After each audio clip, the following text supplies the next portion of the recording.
कनिया पे।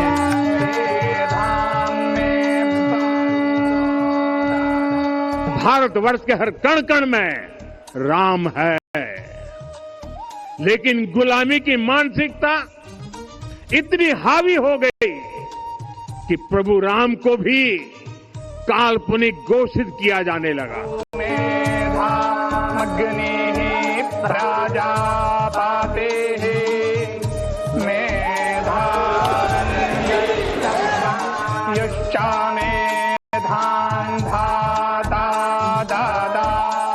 श्री राम मंदिर पर फहराता है केसरिया ध्वज धर्म का प्रतीक है, मर्यादा का प्रतीक है, सत्य न्याय और राष्ट्र धर्म का भी प्रतीक है।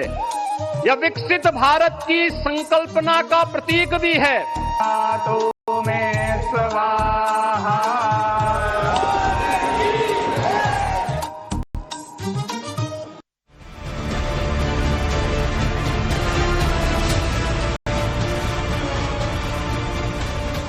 नमस्कार, प्रणाम। आपके साथ मैं हूं विद्यानाथ झा। दोपहर की नंबर 1 डिबेट ब्रह्मास्त्र में आपका स्वागत है। करोड़ों सनातनी आज फिर एक महापर्व के साक्षी बने जब अयोध्या में रामलला की प्राण प्रतिष्ठा के 673 दिनों के बाद प्रधानमंत्री नरेंद्र मोदी और आरएसएस प्रमुख मोहन भागवत ने राम मंदिर के शिखर पर ध्वजारोहण किया।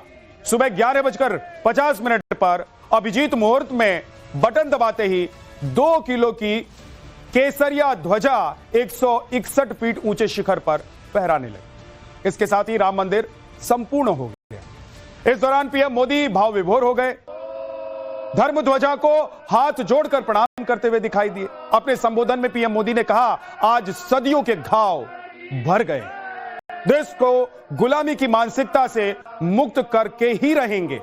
गुलामी की मानसिकता ने भगवान राम को काल्पनिक बताया, लेकिन आज के इस सांस्कृतिक जागरण के प्रतीक को भी विपक्षी नेता सियासी नजरिए से देख रहे हैं।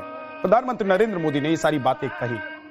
कोई इसे देश की धार्मिक जज्बात भड़काने वाली सियासत कह रहा है, तो कोई इसे देश के लिए नुकसानदेह बता रहा है।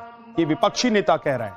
विपक्ष के किस किस नेता को पीएम मोदी के हाथों धर्म ध्वज का फहराया जाना अखरा, वो आगे आपको सुनवाऊंगा। उससे पहले जान लेते हैं कि पीएम मोदी ने क्या क्या कहा है। ध्वजारोहण के बाद पीएम मोदी ने अपने संबोधन में कहा कि अब अगले 10 वर्षों में मानसिकता जो गुलामी वाली है उससे मुक्ति पाने का लक्ष्य है, क्योंकि गुलामी की मानसिकता ने रामत्व को नकार दिया। ओरछा के राजा राम से लेकर रामेश्वरम के भक्त राम तक और शबरी के प्रभु राम से लेकर मिथिला के पाहुन राम जी तक भारत के हर घर में, हर भारतीय के मन में और भारतवर्ष के हर कण कण में राम है। लेकिन गुलामी की मानसिकता इतनी हावी हो गई कि प्रभु राम को भी काल्पनिक घोषित किया जाने लगा। साथियों, अगर हम ठान ले अगले 10 साल में मानसिक गुलामी से पूरी तरह मुक्ति पा लेंगे, सदियों के घाव भर रहे हैं, सदियों की वेदना आज विराम पा रही है, सदियों का संकल्प आज सिद्धि को प्राप्त हो रहा है। आज उस यज्ञ की पूर्णाहुति है जिसकी अग्नि 500 वर्ष तक प्रज्वलित रही, जो यज्ञ एक पल भी आस्था से डिगा नहीं, एक पल भी विश्वास से टूटा नहीं। तो ये तो प्रधानमंत्री नरेंद्र मोदी जो आज अयोध्या से यानी कि राम जन्मभूमि से कह रहे थे वो आपने सुना, लेकिन इससे पहले कांग्रेस के नेता राशिद अल्वी ने बड़ा आरोप लगा दिया और कहा कि बीजेपी और पीएम मोदी देश के धार्मिक जज्बात को भड़काकर राजनीति करना चाहते हैं। पीएम मोदी के धर्म ध्वजा फहराने के पीछे चुनावी फायदा लेना है। खासकर यूपी के चुनाव में फायदे के लिए यह सब किया जा रहा है। राम मंदिर का झंडा राजनीतिक फायदा उठाने के लिए फहराना चाहते हैं और इसीलिए वो फहराएंगे ताकि आने वाले जो चुनाव है, खास तौर से यूपी का चुनाव है, उसमें उनको फायदा मिल सके। वो देश के धार्मिक जज्बात को भड़का के राजनीति करना चाहते हैं। मैं बड़े अदब से कहूंगा प्रधानमंत्री जी, अगर सेकुलरिज्म सीखना है तो पंडित जवाहरलाल नेहरू से सीखिए कि बहैसियत प्रधानमंत्री के उन्होंने किस तरह देश को चलाया था। धर्म ध्वजारोहण से पहले संभल से समाजवादी पार्टी के सांसद जियाउर रहमान बर्क का भी बड़ा बयान आया। पीएम मोदी के धर्म ध्वजा फहराने को लेकर बर्क ने कहा कि भारत लोकतांत्रिक देश है, ना कि धार्मिक देश है। उन्होंने कहा कि ऐसा करने से सियासी फायदा होगा, लेकिन देश का भला नहीं होगा। हमारा देश लोकतांत्रिक है, संवैधानिक है और यहाँ पर धार्मिक देश नहीं है। इसलिए हमारे देश के प्रधानमंत्री हों या माननीय प्रधानमंत्री हो, माननीय राष्ट्रपति हो या किसी भी प्रदेश के मुख्यमंत्री हो, तो हम उम्मीद करते हैं कि वो लोग सभी धर्म के लोगों को साथ लेकर के उनकी बात करें, ना कि धर्म विशेष की बात करें। और ऐसा मैसेज देकर के सिर्फ राजनीतिक बेनिफिट हासिल तो हो सकता है, लेकिन देश का भला कभी नहीं हो सकता। अगर एक विशेष वर्ग के लिए, एक समाज के लिए आप सिर्फ ये काम करके अगर एक मैसेज देना चाहते हो कि हम उनके लिए ये काम कर रहे हैं, तो अफसोस है कि इस चीज से कौन से आप प्रदेश और देश की तरक्की कर सकते हैं। सिर्फ और सिर्फ गुमराह लोगों को हो सकते हैं। अब अखिलेश यादव का वो बयान सुन लीजिए जिसका जवाब आज प्रधानमंत्री नरेंद्र मोदी ने राम जन्मभूमि से बिना अखिलेश यादव का नाम लिए दिया। खुद ही नहीं रहेंगे यहाँ पे धरती पे, बातें कर रहे हैं बेमतलब की। अच्छा, किसके बारे में कह रहे हो तुम रहोगे 2047 तक, तो खुद ही नहीं रहोगे। उम्र हमें दिखाई दे रही है, सर पे बाल नहीं है आपके।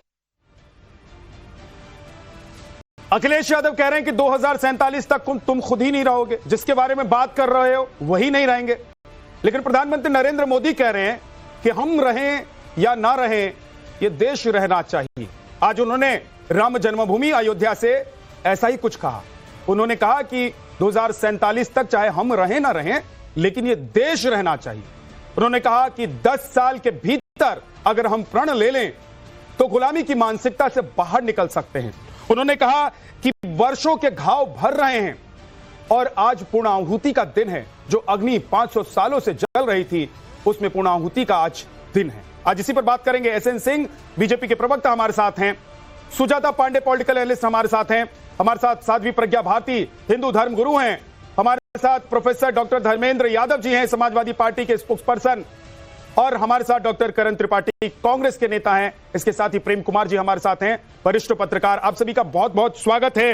लेकिन 10 साल के भीतर गुलामी की मानसिकता से हम बाहर निकल जाएंगे और गुलामी की मानसिकता ने ही राम के अस्तित्व को नकार दिया। करण त्रिपाठी, अभी तक आप लोग राम के अस्तित्व को, राम मंदिर को देखना नहीं चाहते हैं, जाना नहीं चाहते हैं, स्वीकार नहीं कर रहे हैं। यह गुलामी की मानसिकता है आप लोगों की। कब निकलेंगे इससे बाहर? नहीं, ऐसा नहीं है विद्यानाथ जी। भगवान श्री राम, मैं तो अयोध्या की धरती से यही बिलोंग करता हूँ, यही रहता भी हूँ, जन्मा भी यही हूँ। तो भगवान श्री राम तो हमारे आदर्श, हमारे रोम में, कड़कड़ में। तो भगवान श्री राम का मंदिर बना, आज ध्वजारोहण हुआ, ये हम लोग के लिए गौरव का विषय है। इसमें कोई राजनीति नहीं होनी चाहिए।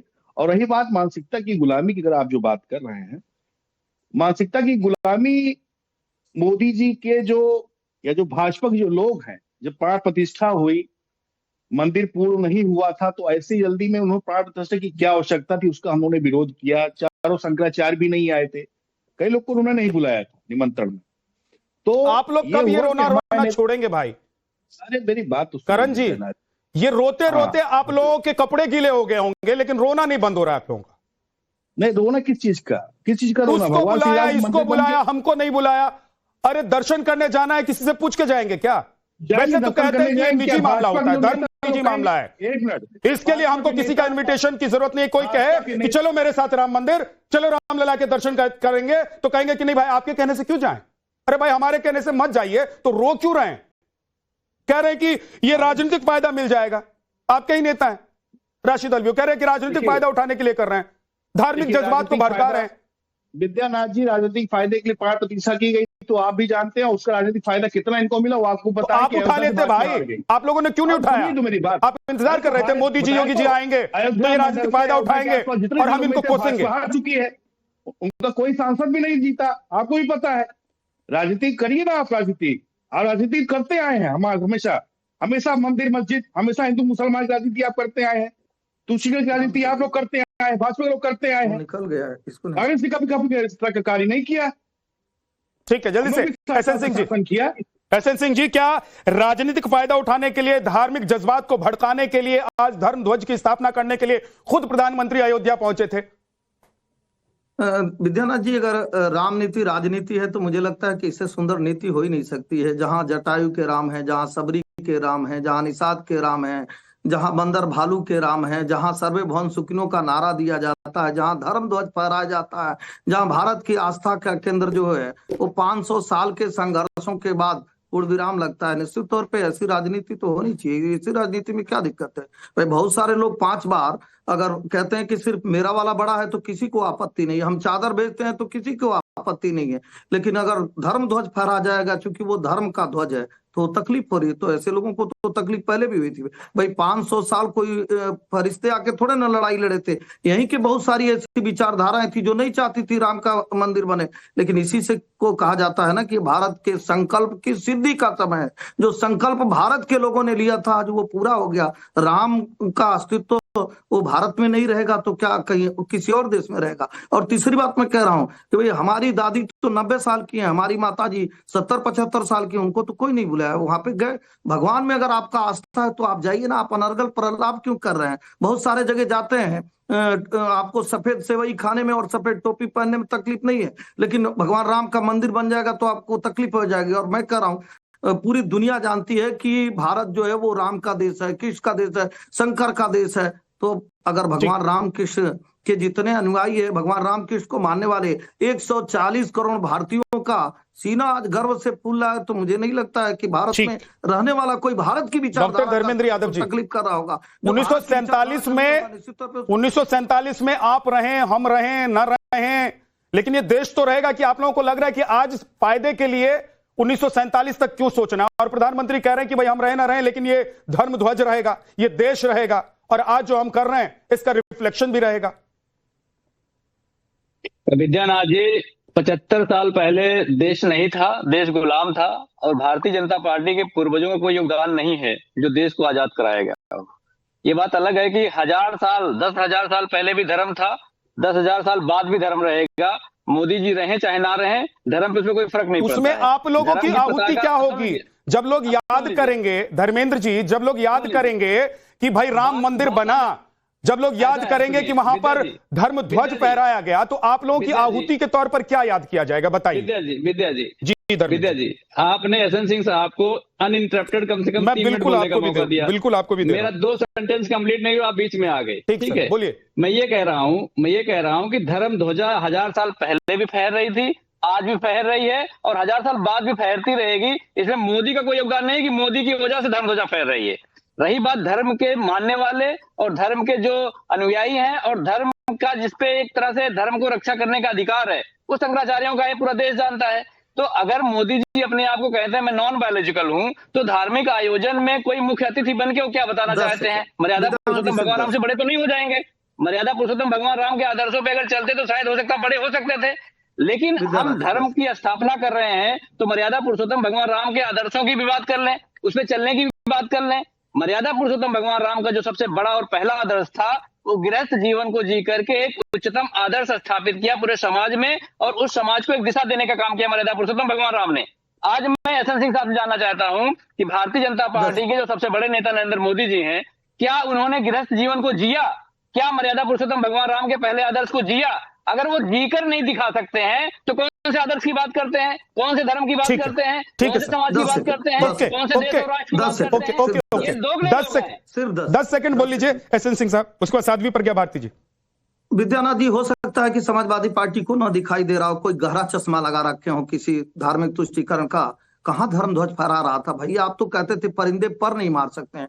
अब मोदी जी के आने के बाद वहां पैर रखने की जगह नहीं है। क्यों नहीं? क्योंकि आपके सीने पे सांप लौट रहा है, इसलिए आपको दर्द हो रहा है। अरे मैं तो पूछता हूँ, बिना बुलाए आप जाते हैं ना भाईचारा निभाने के लिए, अगर आप अयोध्या में आ जाएंगे तो आपको दिक्कत हो गई। कौन कह रहा था धर्म ध्वज फहरा? मैं एक छोटा सा एग्जाम्पल दूंगा। एक छोटे से टाट को बदलने के लिए चिट्ठी लिखनी पड़ती थी और वो परमिशन उत्तर प्रदेश सरकार से लेना पड़ता था। उत्तर प्रदेश सरकार ने कहा कि नहीं, वो टाट में ही रहेंगे क्योंकि उससे भाईचारा खराब हो जाएगा। अगर हम वो परमिशन दे देंगे तो पुनः सुप्रीम कोर्ट में पुनर्विचार याचिका दायर की गई कि भगवान का टाट बदलना है।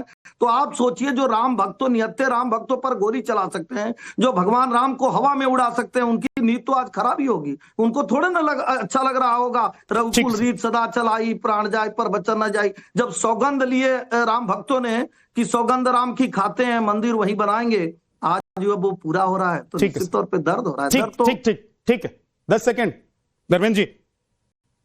सिंह साहब, कस्तूरी कुंडल बसे मृग ढूंढे बनमाए, ऐसे गटगट राम है दुनिया देखे नाए। भारतीय जनता पार्टी भगवान राम को टाट में रखने की बात करती है, जिसके टाट के नीचे आप भी हैं, जिसके टाट के नीचे मैं भी हूँ, विद्यानाथ जी भी हैं। आप उसको भी टाट देने की बात करते हैं।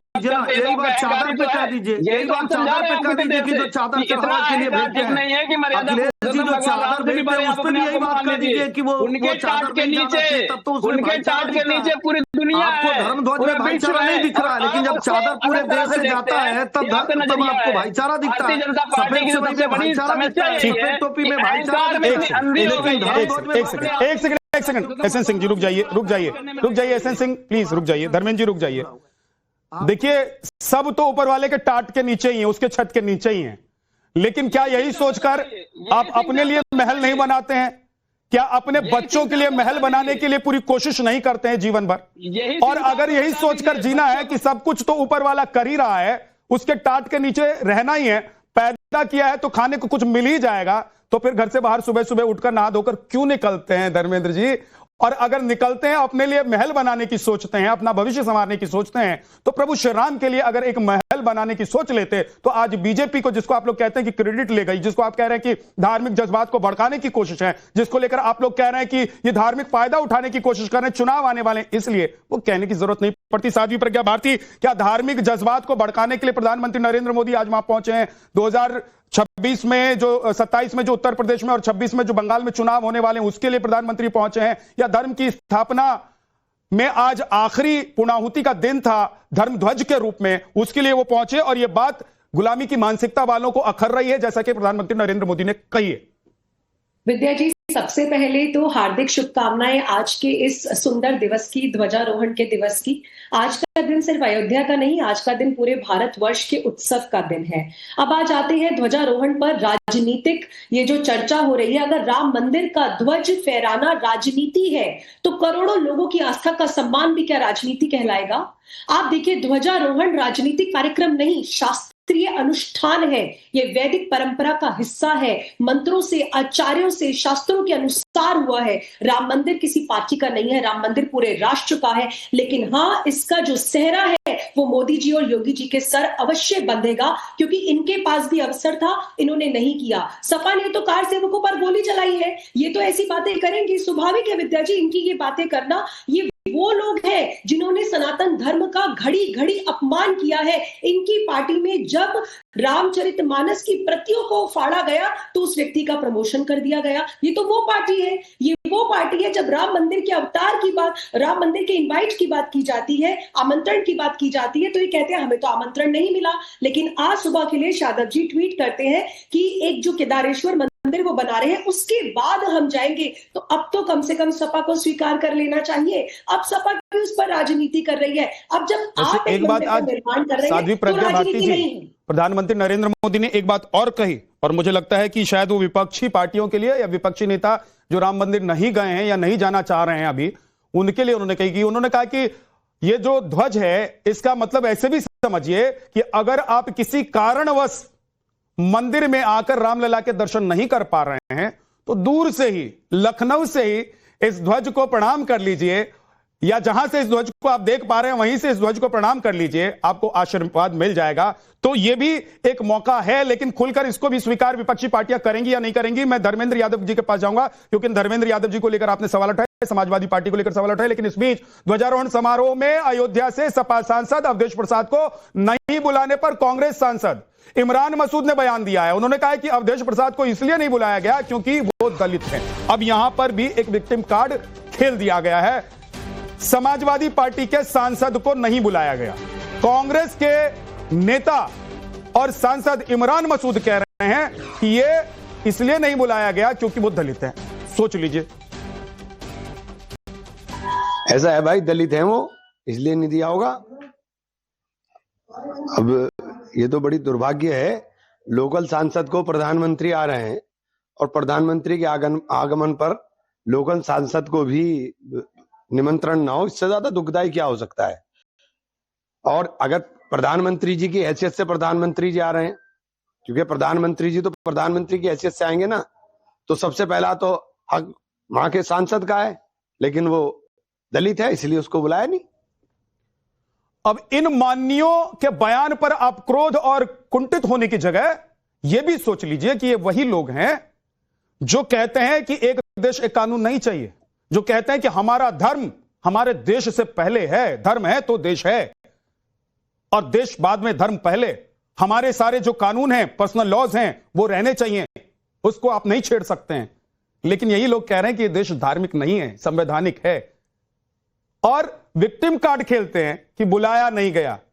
अरे जब राम मंदिर बन गया उसके बाद कौन नहीं गया वहां पर? कौन नहीं गया? 23 करोड़ लोग पिछले 6 महीने में गए हैं। आप लोग लखनऊ में रहकर नहीं जा पा रहे हैं, आप लोग उत्तर प्रदेश में रहकर नहीं जा पा रहे हैं। आप लोगों को इंतजार है प्रभु श्री राम इन्विटेशन भेजेंगे तो हम जाएंगे, वैसे कहेंगे कि राम जी के दर्शन करने के लिए आप बताएंगे तो हम नहीं जाएंगे। प्रेम कुमार जी, मतलब चित भी मेरी और पट भी मेरी। और अगर मोदी जी कह दे कि 47 तक हम रहे ना रहे, देश रहेगा, धर्म ध्वज रहेगा और 10 साल में गुलामी की मानसिकता खत्म कर देंगे, तो बुरा क्यों लगना चाहिए? देखिए विद्यानाथ जी, किसी को कोस करके कोई बड़ा नहीं होता, किसी को छोटा दिखा करके कोई बड़ा नहीं होता। तो जो लोग टिप्पणी कर रहे हैं उस पर जो आपकी टिप्पणी आ रही है। प्रेम कुमार जी, मैं आपको बस चंद सेकंड के लिए रोक रहा हूं। बड़ी अच्छी बात आपने कही, पहली लाइन आपने जो शुरुआत की प्रेम कुमार जी, कि किसी को कोस कर कोई बड़ा नहीं होता। आज पूरा देश यही कह रहा है कि विपक्ष सुबह से लेकर रात तक कोसने में लगा हुआ है, कोई पॉजिटिविटी वाली बात ही नहीं कर रहा है। और आज जब प्रधानमंत्री वहां पहुंचे हैं, उससे पहले ही विपक्ष ने नकारात्मक राजनीति, नकारात्मक बयानबाजी शुरू कर दी। अब बोलिए सर। देखिए, ये आयोजन धार्मिक आयोजन है तो निश्चित रूप से धर्म के शीर्षस्थ लोगों की लोग अपेक्षा करते हैं। और मैं यही से बात करता हूं कि प्रधानमंत्री नरेंद्र मोदी जी गैर हिंदू होते तो क्या उनको आमंत्रण मिलता? क्या वो ध्वज फहराने जाते? और प्रधानमंत्री का पद तो ओपन है, गैर हिंदू भी हो सकता है हमारे देश में। एक बात। दूसरी बात यह है, इसका मतलब क्या हुआ, मैं क्यों बोल रहा हूं? इसका मतलब यह है कि प्रधानमंत्री वहां गए हैं, ये बात नहीं है। नरेंद्र मोदी जी ध्वजारोहण कर रहे हैं, ये बात है।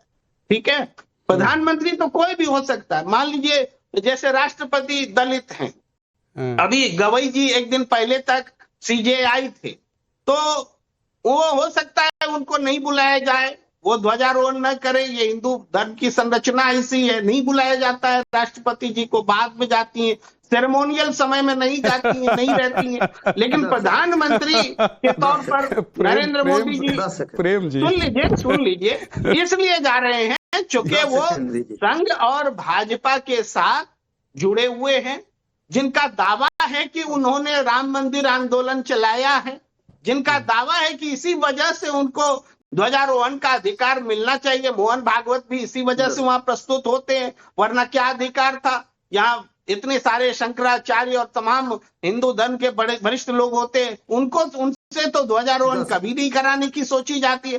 राजनीतिक लोग से अगर कराया जाएगा तो लोग कोसेंगे।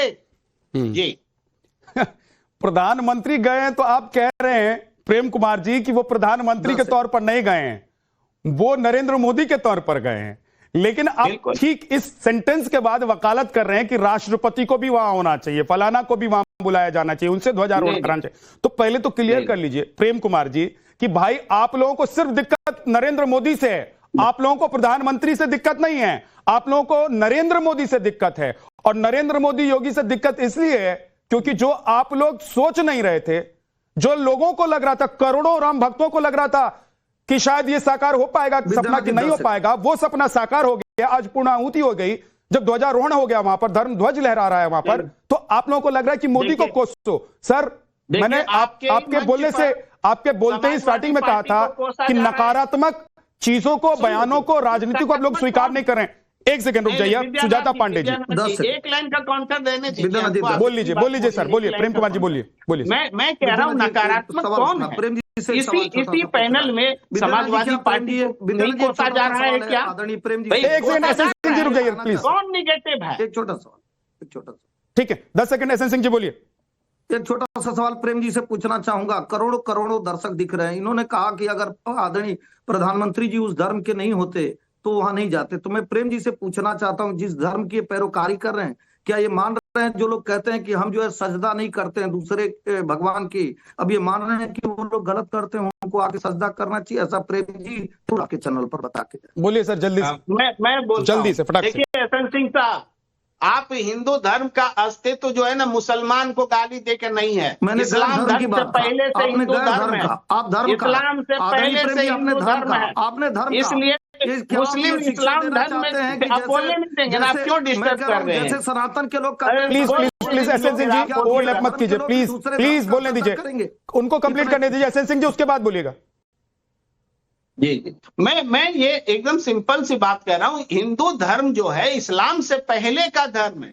वो मुसलमान क्या कर रहे हैं नहीं कर रहे हैं इससे हिंदू धर्म नहीं डिसाइड होगा। अगर आप डिसाइड कर रहे हैं तो हम आपको मान रहे हैं, आप हिंदू धर्म को छोटा करके देख रहे हैं, आप इस्लाम को बड़ा करके देख रहे हैं स्वयं हिंदू होते हुए, जबकि धर्म कोई छोटा बड़ा नहीं होता है। इस्लाम छोटा लगने लगा है प्रेम जी, आप लोगों को इस्लाम अब छोटा लगने लगा है। पहले तो आप लोगों को इस्लाम बड़ा लग रहा था। आपकी विचारधारा को कह रहा हूं मैं, क्योंकि जिस विचारधारा को आप रिप्रेजेंट कर रहे हैं सर, उस विचारधारा को पहले इस्लाम ही बड़ा लगता था। हिंदू तो टुकड़ों में बटे हुए लगते थे, इसलिए हिंदुओं को कभी उन्होंने तवज्जो ही नहीं दी, उन्होंने कभी हिंदुओं को तवज्जो। आज बिहार की जो परिणति है, जो रिजल्ट है, बड़े बड़े विश्लेषक जो फेल हो गए हैं जानने और बताने में कि बिहार की परिणति या रिजल्ट क्यों ऐसा रहा है, उसके पीछे वजह यह है कि आप लोग जिस एक धर्म के लोगों को और एक धर्म को अपने साथ रखकर आगे बढ़ना चाहते थे, अब दूसरा धर्म जब संगठित हो रहा है, जब लोग संगठित हो रहे हैं, जात पात से निकल रहे हैं, तो वो बड़ा हो गया है, वो पहाड़ हो गया है, इसलिए आप लोग बोने साबित हो रहे हैं। ठीक है, सुजाता पांडे बहुत देर से उंगली उठाए बैठी है,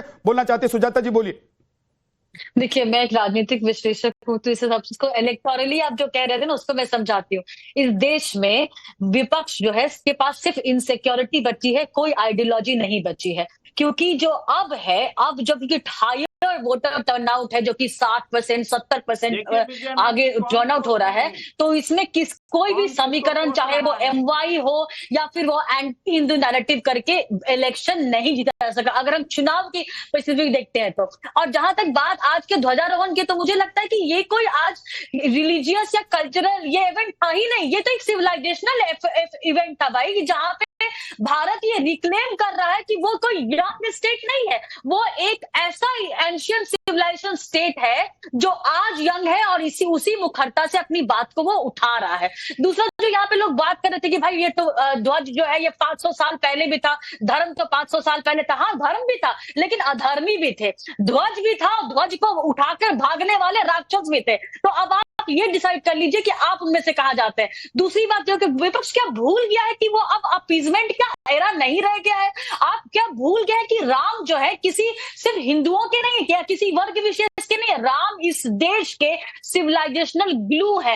राम जो है आदिवासियों के भी है, राम जो है वो मल्लाहों के भी है, राम जो है वो हर एक जाति प्रतीक है। तो जो ये पीडीए बना के चले हैं ना जो उत्तर प्रदेश में, उसमें से आदिवासी निकल के कहीं और चला जाएगा और यादव निकल के कहीं और चला जाएगा और सिर्फ एक बच जाएगा जो आपको कहीं पे पंचायत का चुनाव भी नहीं जिता सकता। तो मैं राजनीतिक पार्टियों को ये कहना चाहती हूँ कि लदे वो दिन जब एंटी हिंदू बना के आप एक ब्लॉक बना के आप चुनाव जीत लिया करते थे, क्योंकि 30% और 32% से आप चुनाव नहीं जीत सकते हैं। अब आपके पास 45 से 50% का ब्लॉक होना चाहिए जो बिना हिंदुओं के इश्यूज को, बिना हिंदुओं को सम्मान दिए नहीं हो सकता। आप राम को मिथ्या नहीं बता सकते। आप राम को नहीं कह सकते कि वो काल्पनिक थे। आप नहीं कह सकते कि ये जो है एक रिलीजियस इवेंट था। अगर ये रिलीजियस इवेंट है तो वक्त पे जो आपका सपोर्ट है वो क्या है? जब यही नेता कहते कि दलितों को नहीं बुलाया गया, अरे क्या नेता ही दलित होते हैं? आज का आपको पता है किस किस को आमंत्रण दिया गया था?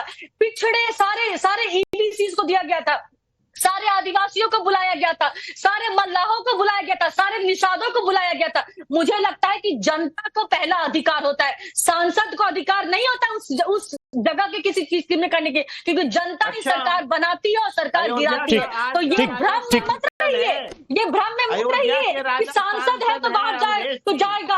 अगर सुप्रीम कोर्ट का जज है तो उसे समारोह में होना चाहिए। समारोह जनता का होता है क्योंकि संदेश भी जनता देती है। तो अवधेश जी अयोध्या के सांसद हैं, एक मिनट सुजाता पांडे जी, अयोध्या के सांसद हैं अवधेश जी, तो राम मंदिर बनने से लेकर अब तक कितने, सुन लीजिए सर, एक सेकंड प्रेम कुमार जी, अयोध्या के सांसद है ना, कितने लोगों को देश से राम मंदिर दर्शन करवाने और रामलला के दर्शन करवाने के लिए ले गए हैं?